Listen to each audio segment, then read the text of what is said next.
अद्वयानन्दरूपाय योगमायाधराय च योगिराजाय देवाय श्रीदत्ताय नमो नमः।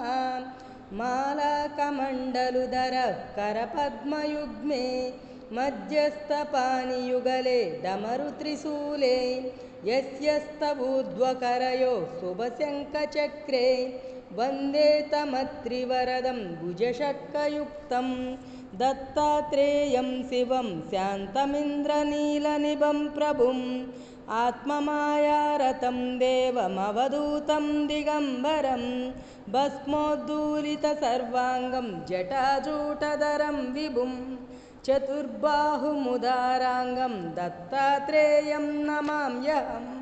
ज्ञानानन्दैकदीपाय कालाग्निशमनाय च भक्तारिष्टविनाशाय नमोऽस्तु परमात्मने। योगविज्ञाननादाय भक्तानन्दकराय च दत्तात्रेयाय देवाय तेजोरूपाय ते नमः।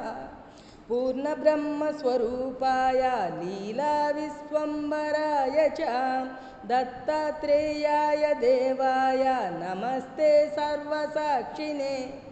सर्वसिद्धान्तसिद्धाय देवाय परमात्मने सिद्धराजाय सिद्धाय मन्त्रदात्रे नमो नमः। सर्वत्र ज्ञाननाशाय ज्ञानदीपाय चात्मने सच्चिदानन्दबोधाय श्रीदत्ताय नमो नमः। विश्वम्भराय देवाय भक्तप्रियकराय च भक्तप्रियाय देवाय नामप्रीताय ते नमः।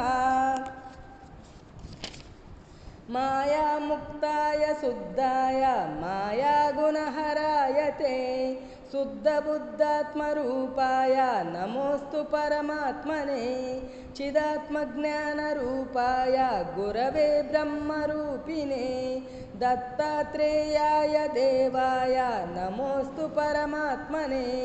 संसारदुःखनाशाय शिवाय परमात्मने दत्तात्रेयाय देवाय नमोऽस्तु परमात्मने। सर्वापराधनाशाय सर्वपापहराय च देवदेवाय देवाय नमोऽस्तु परमात्मने। दुःखदुर्गतिनाशाय दत्ताय परमात्मने दिगम्बराय शान्ताय नमोऽस्तु बुद्धिसाक्षिणे। गोरक्षकाख्यं निजभक्तमेकं ररक्षदेवः करुणाञ्चिताक्ष यो ज्येष्ठराकादिवसे शुभेतं दत्तावधूतं शरणं श्रेयेऽहम्। अखण्डाद्वैतरूपाय निर्गुणाय गुणात्मने कृष्णाय पद्मनेत्राय नमोऽस्तु परमात्मने।